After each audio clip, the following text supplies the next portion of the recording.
सबको लग रहा था चुनाव खत्म हो चुका है, लेकिन तभी एक ऐसा चेहरा वापस लौटा जिसने न सिर्फ अंजलि को हिला दिया बल्कि पूरे खेल को पलट कर रख दिया। अब ईगो में कहता है, अरे कौन सा खेल खेलेगी वो? अंजलि के पास दाव पेच खेलने लायक बचा ही क्या है, क्योंकि वो खत्म हो चुकी है। और अगर कुछ बचा है तो वो है उसका अहंकार और उसके तेवर, और उस अंजलि के अहंकार को मैं जड़ से उखाड़ कर फेंक दूंगा। अभय कहता है, मैं नहीं भूल सकता कैसे अंजलि ने उस मंडप में सबके सामने मेरा अपमान किया। अंजलि को मैं दिखा दूंगा मेरी मर्दानगी को ललकारने का नतीजा क्या होता है। बहुत प्यार से समझा लिया, बहुत रिक्वेस्ट कर ली, अब सीधा उसे उठा कर लेकर आऊंगा। राघव कहता है, मुझे पता है उस लड़की का नाम है साक्षी चौधरी। मैं पूछती और उसके साथ वो लड़का है, कौन है? युवराज कहता है, यही तो सवाल है, वो लड़का कौन है? तभी तो मैंने कहा कि वो अंजलि कोई ना कोई खेल खेल रही है।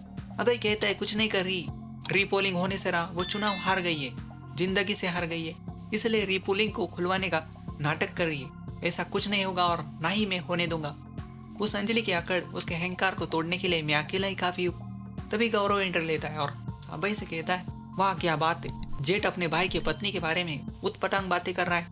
अभय कहता है, कौन सी पत्नी? हाँ, मत भूलिए कि उसकी शादी मेरे साथ होने वाली थी।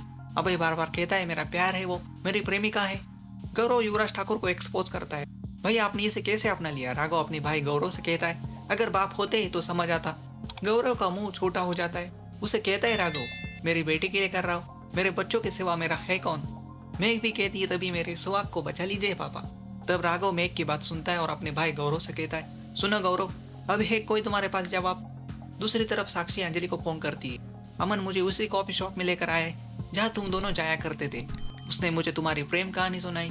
अंजलि फिर भी मानने को तैयार नहीं होती। वो कहती है, ना उसका चेहरा अमन जैसा है ना आवाज, फिर तुम बार बार उसे अमन क्यों कह रही हो? तभी साक्षी कहती है, क्योंकि उसकी आत्मा अमन जैसी है। अंजलि कहती है, अगर सच में वो अमन है ना, तो उसे राजपूत परिवार के सामने लेकर आओ। अगर पूरा राजपूत परिवार उसे अमन मान लेगा, तभी उसकी पहली अग्नि परीक्षा पूरी होगी। पद्मा अंजलि को तैयार करती है राजपूत हाउस जाने के लिए। पद्मा अंजलि की मांग में सिंदूर लगाने जाती है, लेकिन अंजलि पद्मा का हाथ रोक लेती है। अंजलि कहती है, अगर वो सच में अमन निकला तो सिंदूर में खुद लगाऊंगी। साक्षी का फोन आता है, अंजलि राजपूत हाउस के लिए निकल चुके। अब क्या सच में ये किसी बहुत बड़े खेल की शुरुआत है? क्या राजपूत परिवार उस आदमी को पहचान पाएगा? अगर आपको ऐसे ही लेटेस्ट अपडेट्स चाहिए तो चैनल को सब्सक्राइब करना बिल्कुल भी मत भूलिए। Atul talk channel